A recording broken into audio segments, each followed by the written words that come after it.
Sir Del, kailan niyo po sinimulan yung pagmamanok o kailan po kayo nahilig sa pagmamanok? Naku, bata pa lang ako. Kailan pa? Siguro mga, elementary. Siguro mga 7 years old. Sino po nag-akay sa inyo na nahilig sa manok? Tatay ko, Tatay niyo po talaga? kapatid ko, tuning ko. Talagang ano yun na. Nagpapakain na ng manok, pero nandun na yung hilig sa hayop. Diyan yung kalapate. Kalapate, aso. Yan. Pero mas nakahilig ako talaga yung manok. Gagamba. Lahat yan. Lahat yan. Gagamba, nag-iilaw ka rin sa gabi. Oo. Ano ba kasi ito yung mga kabataan na mga mahilig sa ganyan? Iba yung May gadget na kasi sir. yung mga bata ngayon. Kahit na malalabo ang mata. Talang tayo sir, malilinaw, sumipat. Oo, malinaw sumipat. Ilang years po yung Dito ngayon, 300 kung nakatali bukod po yung naka-strike. Mag-start na rin po sa commercial. We'll try. Kung may nagkakagusto sa manok, hindi naman natin may pinpilit sa bayan. Ano po ba yung mga baseline po ng bloodline po dito sa dito? Meron tayong foundation blood na blue face. May mga hatchet style. Yun yung ginagawa natin paninta. Itong blue face lagi ko naririnig ko paninta talaga. Ano mga gandaan sa blue face naman? Ano yan? Deep game. Hindi sila high breaker. Hindi yung tunay na blue face, hindi high breaker. Low breaker. Hindi sila multiple chapler. Full. Hindi sabihin, mas marami. Yan talaga ang ginagamit na foundation blood. Ibig sabihin, yung pinaka-base. Saan po siya sir mas nag-click dito? Actually, na-try ko sa Kelso, sa Gray, sa Sweater. Nag-mimic talaga sa inyo.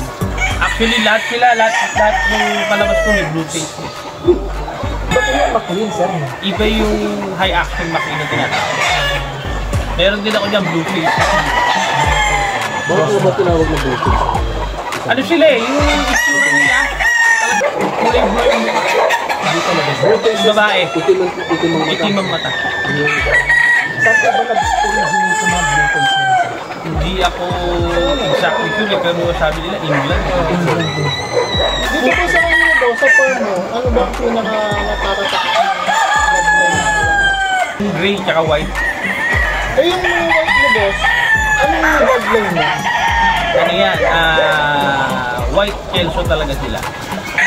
Pero binigyan ko sila Slim Slim din. Ito mga program mo na to, blended. Yung sinibalang dyan, meron mga blue face. Kasi ang ginawa ko talaga, lahat ng bloodline ko, May patch lang. may blue face lahat. It's either half or 1/4. Never naging 3/4. Kaya sarili mo ng ano boss, sarili mo ng timpla. Simpla. Kasi yung blue face, mabagal yan. Kaya lang, pagka binlend mo sila sa Kelso, sa Gray, iba yung Lumalabas talaga yun. labas. Paano po ba yung paghahanda niyo dun sa yung tulad ng sabi ng bloodline? Paano yung hinahanda yun sir? Empty ba siya or may mga sa pointing sir? Mahabang paano po yung preparation niya sir? Sa mga manok naman? Actually, ang hotness talaga, gusto niya buo katawan.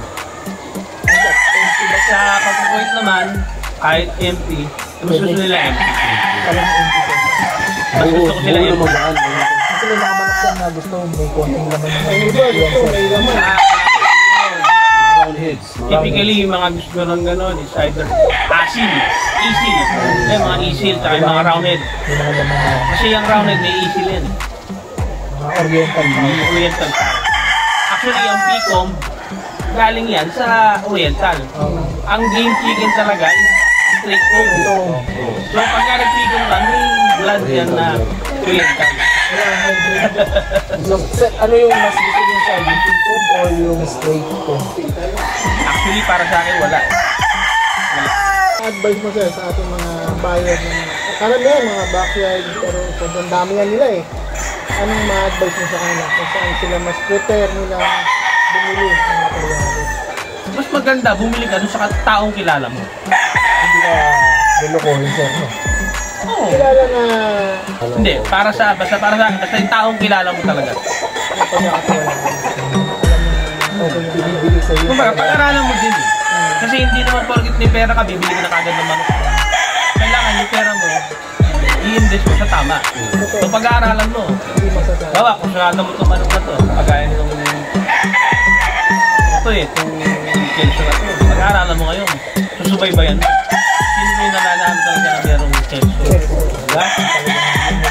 Oo. Isa dyan, isang bibo. Maraming may hawak ng keso talaga eh. Tapos gusto mo, sweater. Anong klaseng sweater? Sumba, Six, Isang Lenny Abelio, Golden Boy, 5K. Lahat yan, maraming breeder talaga. O yung paghahanda ng manok. Isa sa ginawa ko ng batayan, yung hipo ng manok. Kasi natutunan ko yan kay Long Lance, pag-feel ng manok. Yun ang pinaka-importante sa manok, pag-feel. Lahat kayo, pareho-pareho tayong kinakain ng manok. Pare-pareho ng gamot. Pero hindi naman tayo pare-pareho ng pag-feel sa hayop. Yes, sir. Diba? So yun na ang lamang mo. Pag marunong kang mag-feel sa hipo ng manok, makapagod. Marunong ka mag-observe pa din. Lahat given eh.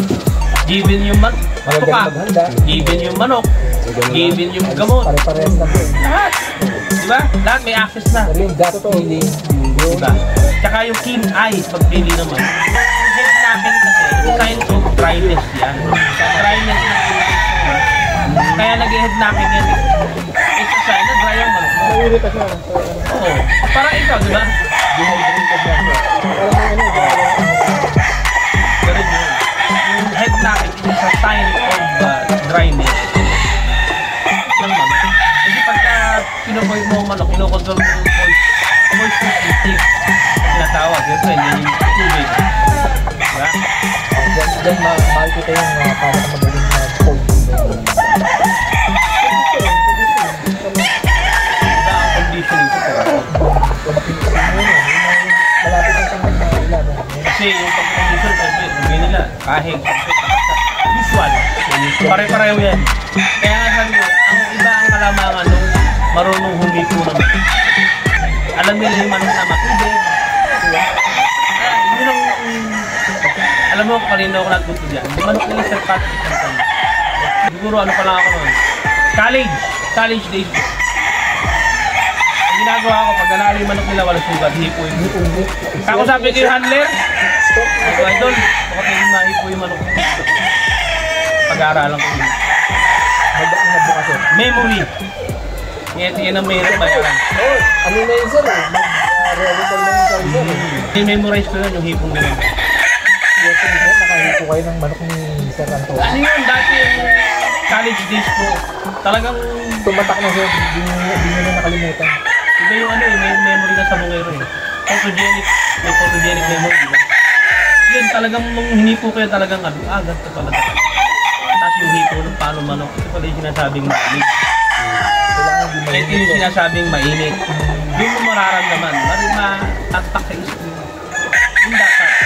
Payo ko sa ano yan, mga bagong magsasabong. Kahit sa Hackfight Derby, panoorin nyo yung magaling na manok. Yung na hindi nagsugat. Hipuin nyo. Sarap mo. Kung ano yung hipo nun, yun ang hanapin nyo. Oo. Pagka yun na yun, nakuha mo yung yun na yun. Hanapin mo yun. Ayan, mga galing kay Sir Paul, yung mga tips na yan. Tsaka pagka nagbibigay ka ng manok, nakakararamdaman mo yung muscle ng manok, biglang mo. Oo nga. Parang nagagalit. Mas maganda, pagka ganun nakakatawan ng manok mo, tsaka mo bitawan. Kaya yung magagaling na handler, tinitimpla na yung manok nila, hindi basta hitting. Kung sa mga pulit mo, pag nag-out ka, anytime, kukontakin na mag-message ka ba? Magbibigay ka ng naman. announcement sa page mo. We'll try. Ilag yung production niya sir. Ayun. Tags. Panggamit lang yun sir. Paano ka pala makakontakt ng mga viewers natin? You may contact me on my Facebook. Cellphone number. Ano yung Facebook namin? Para Del Heroy. Heroy. Ayan. At yung isang account ko, yung Lucky Del Heroy. Kasi yung Del Heroy, ano na, puno na. Hindi ko na kayo mahigaan. Oh, si Lucky Del Heroy. Si Sir Del Geroy ng BG Game Park. May Rizal. Sir, salamat po sa pagpapaunlak nito sa amin. Kaya po, makabalik po muli kami dito. Sige, sir. Parang nagkapakit ka. Hindi, Parang nagkakamukha kasi. Magkakapatid. Iisa sukat, iisa ulo. Ang gaganda nito.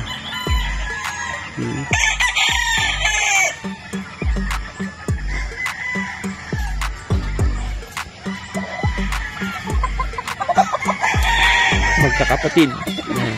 Iisa yung uniform, tura. Ganda. Ang ating mga kaibigan vloggers. Ito. ayan na. Straight 5K sweater. Parking. Left nose. Left in. Ayan. Straight 5K. Ilang buwan yan, sir? This is turning 6 months. Local. Ayan. Pamimigay ni sir sa mga followers natin dyan. Mga followers ng Ibu Million, Inad Moto, Papa Nels TV, Papa Dog, saka Sipat Pilates. Ayan, no? Ang ganda ng ipamimigay ni sir. Galing sa Finland siya. Sa mga lucky followers at saka yung mga magsishare ng mga videos natin dito kay Sir Ano yun? Del Geroy.